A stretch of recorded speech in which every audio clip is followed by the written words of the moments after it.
Your home state of Florida, it's renowned as a key battleground state. The winner of Florida has, of course, gone on to win the presidency in every election since the 60s, barring Bush Sr., of course. And it's one that's got a really interesting and diverse political geography. It's also been hit quite hard by COVID-19. So what issues do you think Floridian voters will see as most important going into the polls? You know, I think the polling also tells us that most people have made up their minds. When pollsters ask, they say, are you for Trump or are you for Biden? And somebody says, I'm independent. And they say, well, which direction are you leaning? And what political scientists have found is that leaning means Democrat or Republican. So there's a very small little swath of people who really are they don't know how they don't go one way or the other. But even in that swath, a lot of those people have already made up their minds. This is an election that we know we have an incumbent. So we know what that incumbent will do because we know what he's done in the past 4 years. The 2016 election was a little different. We mentioned when I was in Australia, I was really lucky when I was there. I did a series of public lectures on the 2016 election, actually. I went from Hobart to Perth, and it was just one of the best experiences of my life. And I was extraordinarily impressed with Australians who were very knowledgeable about the 2016 election and very interested. And they would turn out and we would just talk about the election. And I will say that I was completely wrong. I and everybody else thought that Hillary Clinton was going to win that election. For lots of reasons that we've talked about for the past 4 years in political science, she did not. But a lot of the reason that Trump won, one of the reasons he won was that Hillary Clinton was very unpopular, as was Trump. So we had the two most unpopular candidates ever in the history in the United States. And then the other reason was that a lot of people thought we need change, and he's going to really be a change agent, and he's going to be different. Well, now we don't have his opponent is not so desperately unpopular. He has a record that he's running on, and so the election, and so there are a lot fewer unknowns in this election. So and we have as a country become more polarized. Just those numbers I told you about what are the important issues tells you that. So this polarization means that most people have made up their mind. Only some people think it's 4% really don't know how they're going to vote at this point. So the issue is not persuading people to my candidate or your candidate, but persuading people to vote. And that's going to be the key issue in Florida and everywhere else, but especially in Florida. Donald Trump won Florida in 2016 with 115,000 votes out of 9 million. So it was a very, very, very, very, very close race. And this will be a very, very close race for different kinds of reasons, but it will be a very close race. So Florida will go with whichever party gets their voters out.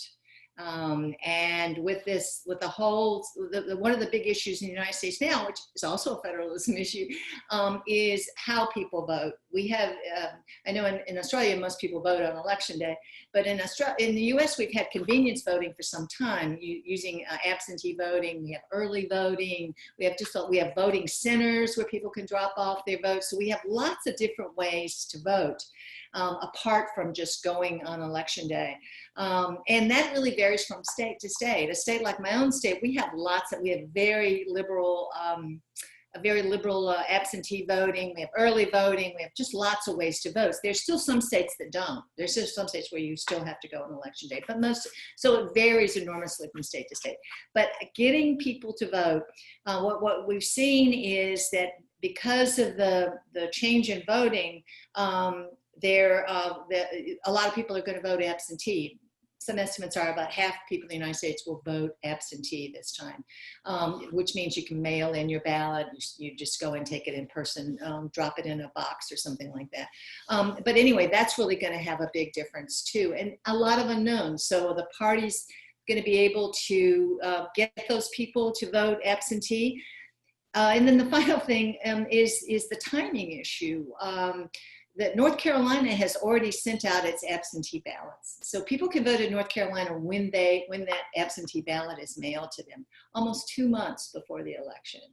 So the timing is really important. So that's what I mean. People have made up their mind. They're gonna fill it out. They're gonna vote. Minnesota, they start early voting next week. So we don't, this notion that we have an election day and that it's gonna, everybody's gonna vote in November 3rd, sorry, is not going to happen. And people are voting all along. And so why is that important? Well, it's important because, again, we need to make sure, the parties need to make sure that people get out and they do vote, and they have lots of opportunities to do that this time. It's also going to mean that we're not probably going to know who the president is on election night.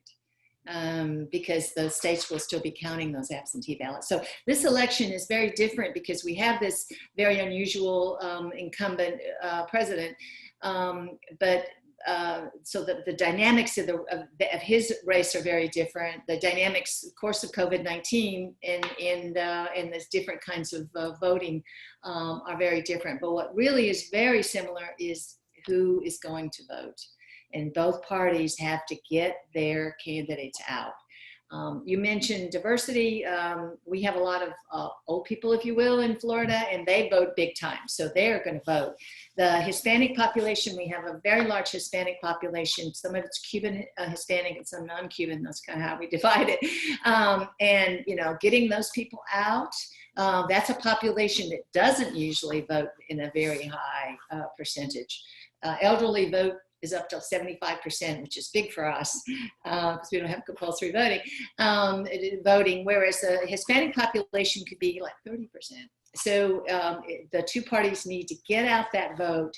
And so I can't tell you, not that I have much credibility anymore of who's going to win, but I can tell you that Florida's going to be very close. And I can tell you that the candidate that wins Florida is the one that gets out the turnout, because there's no more persuading people. People have their minds made up. There was more than you wanted to know about Florida, I'm sure, but and everything else. But so lots of very interesting points there. As you said, very unusual election. 2016 was also a very unusual election. You said that most, practically all voters have their minds made up. Polling currently has Biden with I think a 4% lead in Florida. How reliable? Hillary Clinton also had perhaps a smaller lead around this time. I'm a bigger fan of polling than a lot of people are. The pollsters got a lot of grief last time, but what happened was several things. One is they were pretty right on the national popular vote.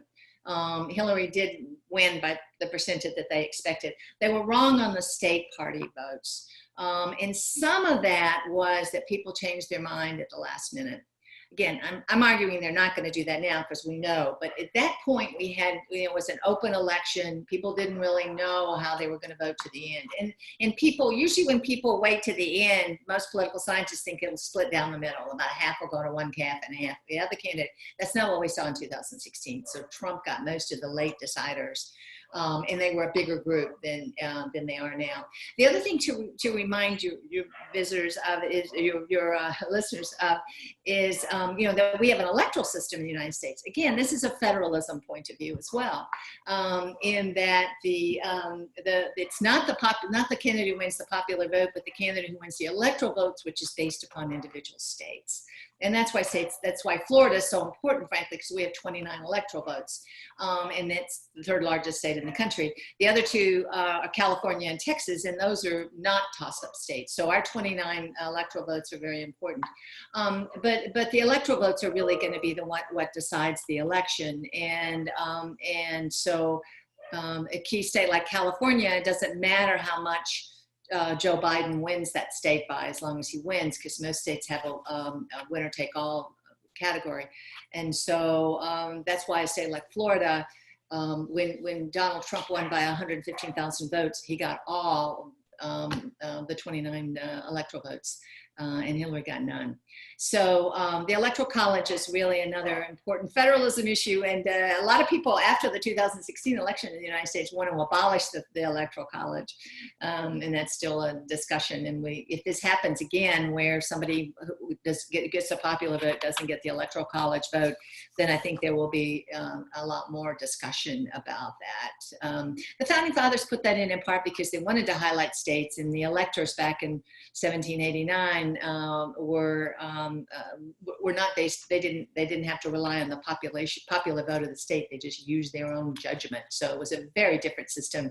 Though people argue that we need to move away from that and do something else.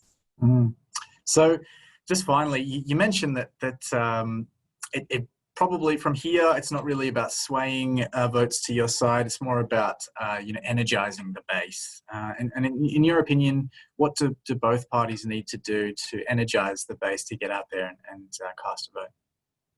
Well, that's a very interesting question, actually. In an ordinary year, the energizing the base would have people come knocking on your door and people doing person-to-person thing and have small meetings and that kind of thing. We're not doing that much. Although in Florida, for example, the Democratic Party is doing no door knocking. They're doing everything by virtual communication. But the Republican Party is knocking on doors. So we have a very, very different kind of thing. So that, when we're talking after the election about Florida, this may actually be an important issue, that the door knocking was really an important way to get people out. There's a huge effort to get college students out. College students are pretty bad at voting in the United States. So my university has about 6 or so initiatives underway. But how do you do that in a time when you can't bring candidates, you can't talk people, we're talking over Zoom all the time. So the question is social media, and will that in fact do it? So I think there's a lot of questions about what's going to work. They're relying heavily on, as campaigns always do, on TV ads and this kind of thing. We also have some debates coming up. I think a lot of people will be watching. We have 3 debates coming up, and a lot of people will be watching the candidates then. There's not a lot of evidence that it helps anybody, but there are anecdotal examples of where it hurts somebody who does really badly in a debate. So that is for people who don't vote.